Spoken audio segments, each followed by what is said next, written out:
인생의 목적이 뭐예요? 많이 경험해보는 거? 맞아요. 니체다. 거의 니체다.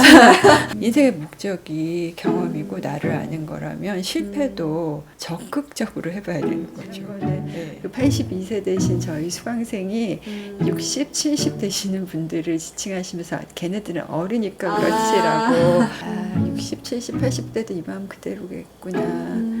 걔네들이 어릴 뿐 내가 나이 든 게 아닌 거예요. 쌓여있던 인맥, 경험, 그 다음에 재력까지 내 마음 하나만 바꾸면 할 수 있는 게 너무 많아. 그게 두려울 수 있어. 안 해봤던 일이라. 맞아요. 근데 그거를 좀 치우고 해보면 좋죠.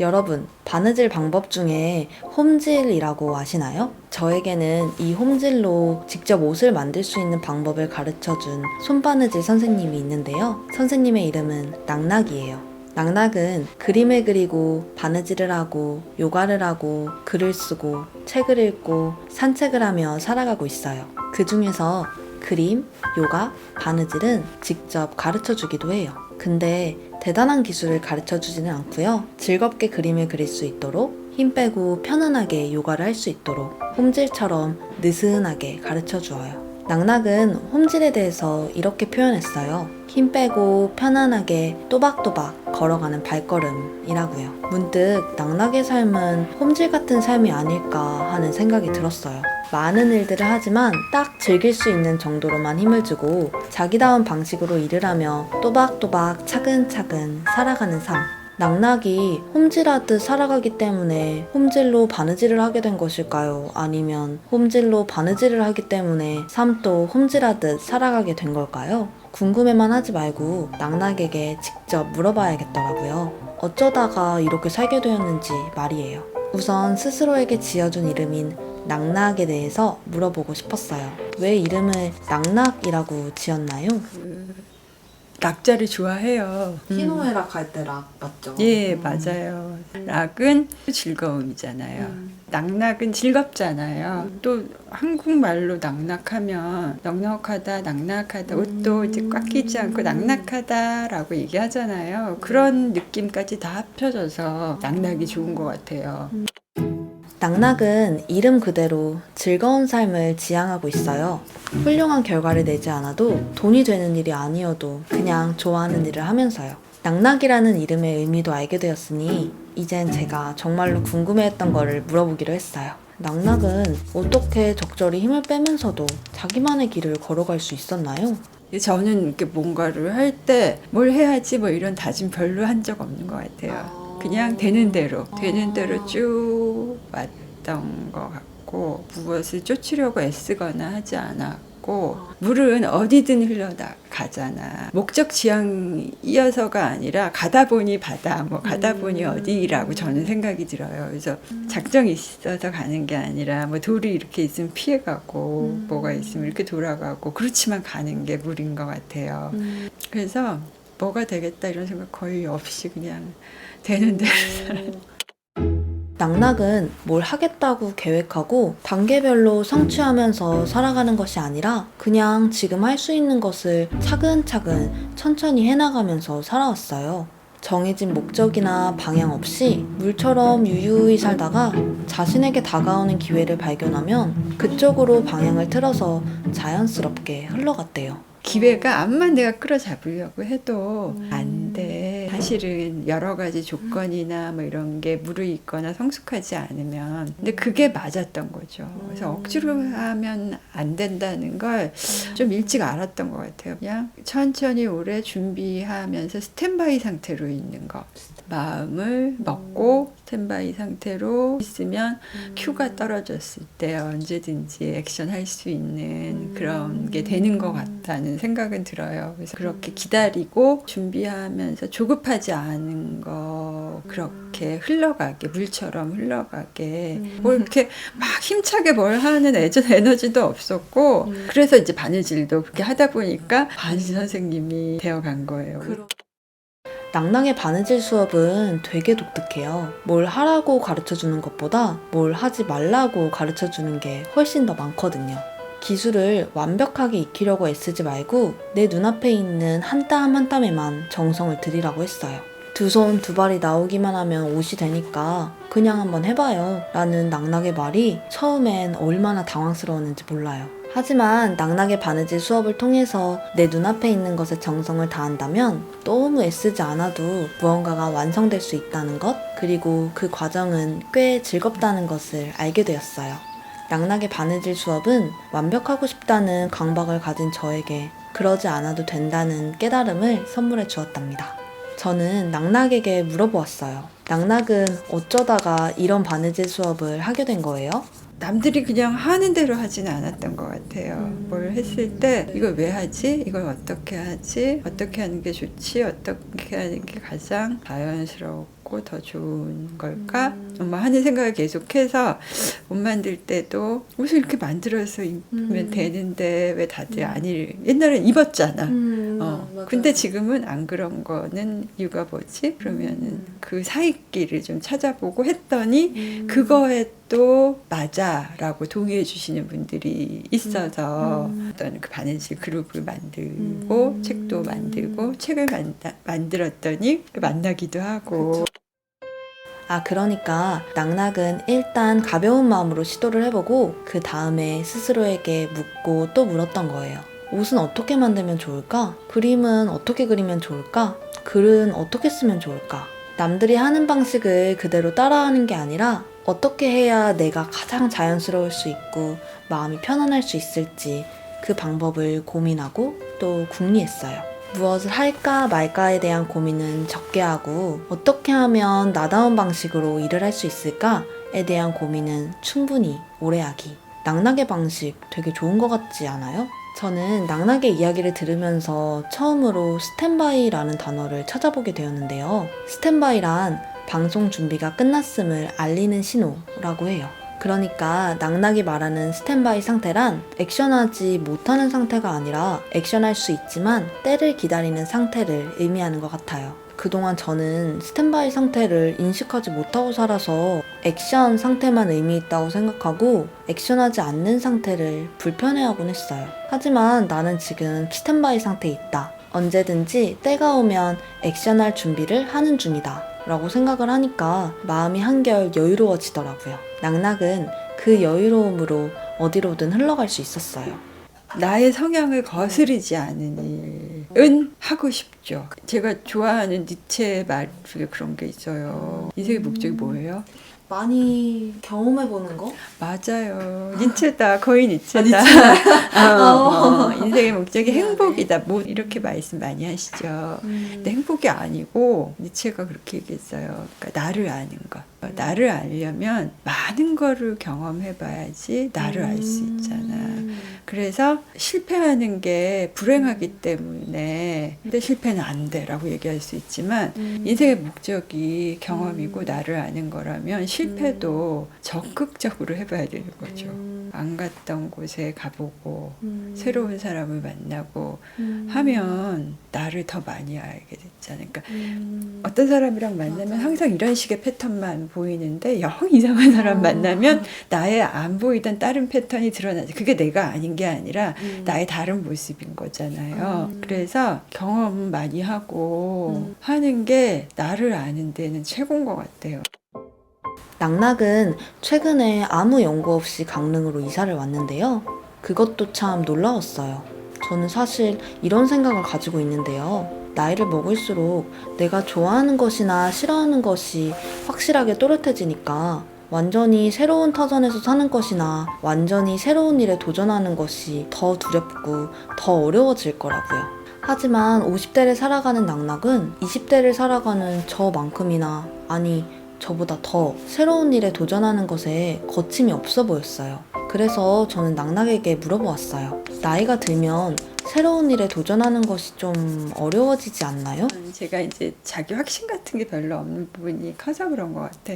그러니까 확신이 세야지 이렇게 해야 돼 라는 게 생기죠. 그런데 그런 게 별로 없고 그냥 뭐 이것도 맞고 저것도 맞고 그래서 나이가 먹을수록 고정되는 유형의 사람이 하나 있고 아닌 사람이 또 있어요. 예, 나이가 들수록 경험이 많아지니까 그 경험을 통해서 세상이 그런 게 아니었네. 세상은 이렇게 다양하네. 이런 경험치가 쌓일수록 더 유연해지는 사람들이 또 있는 거죠. 사실은 나이가 많이 들어도 스스로 나이 든 사람이라고 여기지 않아요. 맞아요. 예, 근데 지난번에 그 82세 되신 저희 수강생이 60, 70 되시는 분들을 지칭하시면서 걔네들은 어리니까 그렇지라고 말씀하시는 거 보고 깔깔깔깔 웃으면서 들었던 생각이 60, 70, 80대도 이 마음 그대로겠구나. 걔네들이 어릴 뿐 내가 나이 든 게 아니고 그러네요. 사실은 나이가 많이 들어도 충분히 새로운 일을 마음껏 시작할 수 있는 그게 되는 거예요. 왜냐하면 그때까지 쌓여있던 인맥, 경험, 그다음에 재력까지 내 마음 하나만 바꾸면 할 수 있는 게 너무 많아. 젊었을 때는 돈도 없잖아. 그리고 경험도 많이 없잖아. 그런 거를 쌓아 나가야 되잖아. 근데 나이가 든 사람들 내가 하겠다라는 마음 하나만 먹으면 다 될 수 있는 일인데 그게 두려울 수 있어. 안 해봤던 일이라. 근데 그거를 좀 치우고 해보면 좋죠. 낙낙은 자기 확신이 별로 없다고 말했는데요. 사실 대화를 나눌 때는 이 말이 이해가 잘 안 되었어요.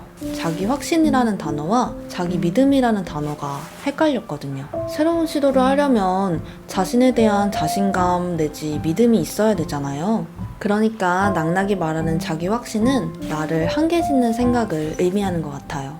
그런 확신을 가지지 않고 살아가기 때문에 다가오는 많은 것들에 마음의 문을 활짝 열고 살아갈 수 있는 거겠죠. 하지만 낙낙에게는 분명 자신에 대한 믿음이 존재하고 있을 거예요. 뭘 하더라도 나만의 방식을 찾아갈 것이고 그 과정은 즐거울 것이고 어떤 것이든 내게 남을 것이다 라는 그런 믿음이요.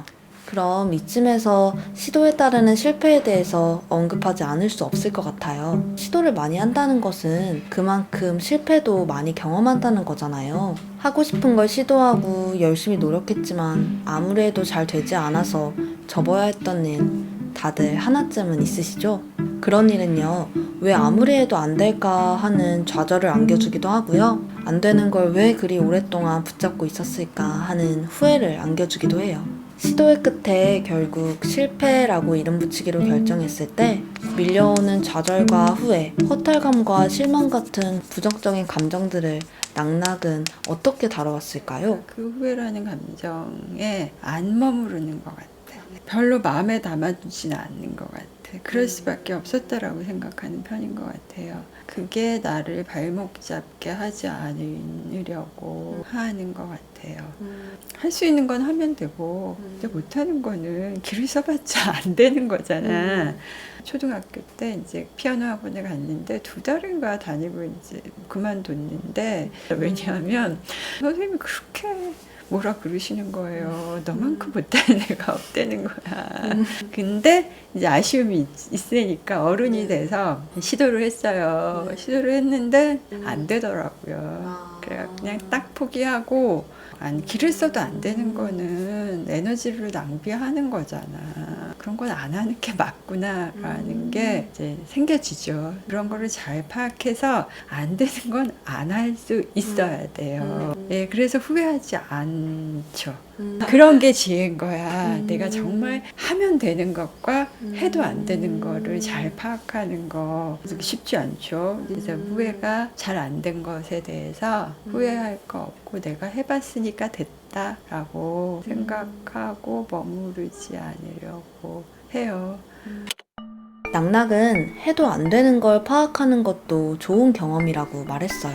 아, 괜히 했다 하고 후회하는 것이 아니라 아무리 애를 써도 안 되는 게 있구나. 그걸 알게 되었으니 잘 되었다 라고 생각하는 거예요. 아무리 애를 써도 안 되는 거라고 하니까 저는 낙낙에게 물어보고 싶은 게 하나 더 생겼어요.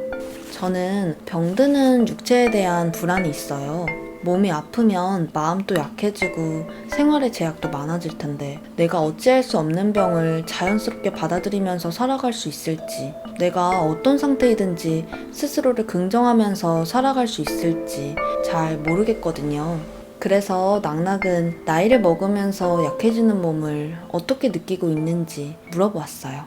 아프면 고쳐야 된다고 생각하잖아요. 젊었을 때는 새 몸이니까. 그리고 충분히 고칠 수 있고 나이가 좀 들면 안 고쳐져요. 그걸 몰랐어요. 젊었기 때문에. 근데 저희 어머님이 손가락이 아프시다고 하시더라고요. 아유 어떡하나 하고 이제 다음에 뵈러 갔을 때 어머님 그 손가락 아프던 건 어떻게 이제는 괜찮으세요? 그랬더니 어머님이 아 그거 계속 아프지. 그걸 낫기를 바라는 게 아닌데 그건 하고 말씀하시는 거예요. 그러니까 이제 회복 불가능한 것들이 이제 점점 많아지는 거야. 뭐든지. 근데 그걸 받아들여야 되는데 그걸 몰랐었는데 어머님의 그 태도를 보면서 이제 아는 거예요. 어떤 것은 그냥 아픈 걸 견디고 가야 되는 것. 그걸 받아들여야지 편안해지는 것이 있는 거고 그 당연한 걸 거부하는 마음이 들었을 때는 그 괴로움이지. 근데 우리 어머님은 그걸 자연스럽게 이제는 받아들이시고 그거는 그냥 아픈 건데 계속 아픈 거야. 아픈 거야. 되게 편안하게 느껴졌었어요. 그런 게 삶인 것 같아요. 그런 변화를 받아들이고 쇠약해지고 결국은 사라지고 하는 나를 받아들이는 게 낙낙은 거부할 때 마음이 괴로워지고 받아들이면 마음이 편안해진다고 말했어요. 그렇다면 낙낙은 자신의 삶에서 무엇을 받아들이며 살아왔을까요? 저는 이제 소리를 잘 못 들으니까 헬렌 켈러 그런 말 했어요. 보지 못하는 거는 사물과 멀어지게 하고 듣지 못하는 거는 사람과 멀어지게 한다. 특히 나를 사람으로 잘 살게 하는 게 사람들과의 관계인데 소리를 못 들으면 그게 되게 어려워요. 소리를 잘 들으면 가질 수 있는 즐거움 그런 거 저한테는 좀 없거든요. 제가 우울했던 것에 아주 많은 부분이 이 소리를 못 듣는 거에서 비롯된 게 많이 있었어요. 누군가가 소외된다라는 거는 굉장히 힘들잖아요. 그런데 내가 의도치 않아도 이 상황에서 그저 자동적으로 소외되는 거야. 나는 무슨 말인지 이 상황 자체를 파악을 못해. 그러면 그 자체로 그게 소외인 거죠. 이 상황을 함께 하지 못하기 때문에 나누지 못하죠. 때문에 느껴지는 어떤 우울함이 더 커요. 사실 다른 사람들과 똑같이 무언가를 하려면 배려가 필요한데 그거를 끊임없이 이야기해야 되는 게 징징대는 것 같기도 하고 자연스럽지 않은 상황들이 계속 발생하거든요. 그랬을 때 n분의 1로서의 권리를 계속 주장하는 게 맞는지 다른 사람들에게 계속 불편을 줄 텐데 내지는 여러 가지 생각들이 많이 교차해요. 예를 들어서 제가 어디 가가지고 무언가를 얘기했을 때 제가 못 알아듣잖아요. 그러면 상대의 경우에 나를 놀리는구나 라고 생각해서 더 상처받을 수 있는 거예요. 서비스직에 계시는 분들이 내가 못 알아듣고 딴소리하고 또 묻고 그러면 표정이 계속 굳어지는 거야. 제가 잘 못 들어서 그래요 라고 이야기하는 게 별로 이분들한테는 가닿지 않는 경우가 있어요. 그럴 때 와, 나보다 이분들이 더 민감한 상황에서 일을 하고 계시는 분들이라서 이렇게 반응할 수밖에 없구나라는 게 느껴질 때가 있어. 그러면 저도 되게 난처하고 내가 불편한 거를 넘어서서 그분들은 어떤 마음일까라는 생각이 들 때가 있어. 제가 좀 장황하게 얘기했는데 무슨 말인지 아시겠죠? 네, 되게 복잡하네요. 네, 이게 단순히 맞아요. 배려를 요청하기만 해서 되는 게 아니구나.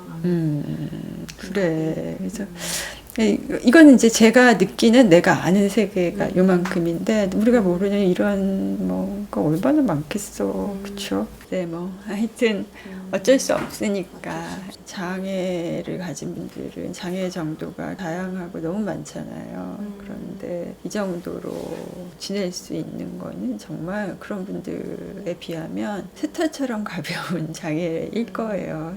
그래서 그렇게 생각하면 이렇게 계속 이게 걸림돌이다라고 생각하는 것도 부끄러운 일이고 미안한 일이고 라는 생각을 가끔 해요. 네, 먼 나라에서 벌어진 전쟁보다 내 손톱 밑에 손 베인 게 더 아프다고. 그렇죠. 근데 그렇지 않음을 끊임없이 스스로 환기해야지 되는 게 삶인 것 같아요. 그렇지 않다라는. 낙낙은 왜 나를 배려해주지 않지? 라고 생각하는 것이 아니라 나를 불편해하는 저 사람은 지금 어떤 마음일까? 를 생각하고 있었어요. 저는 그런 낙낙의 생각에 무척 놀랐어요. 자신의 불편함을 넘어서서 타인의 어려움을 들여다본다는 게 결코 쉬운 일은 아니잖아요. 그런데 낙낙은 그 일에 열심을 다하면서 살아가고 있었어요. 바로 공부를 통해서요.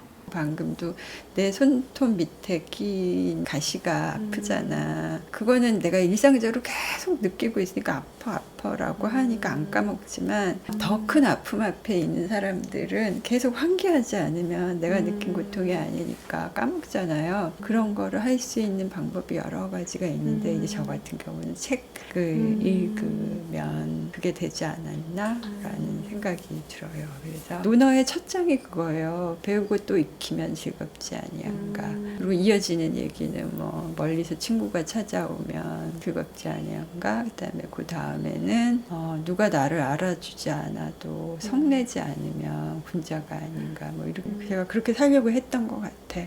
미흡하고 안 되지만 다른 어떤 부적인 어떤 지위나 목표나 지향을 가지지 않았지만 그런 마음으로 살려고 했던 거는 제가 아까 뭐 되는 대로 살았어요 라고 얘기했던 그 되는 대로의 지향이 바로 그런 거였던 것 같아요. 그래서 나를 일상적으로 아프게 만드는 내 손톱 밑에 가시와는 달리 타인이 겪고 있는 아픔은 알려고 하지 않으면 까먹게 되니까 낙낙은 책을 통해 타인의 아픔을 이해하는 노력을 한다고 말했어요.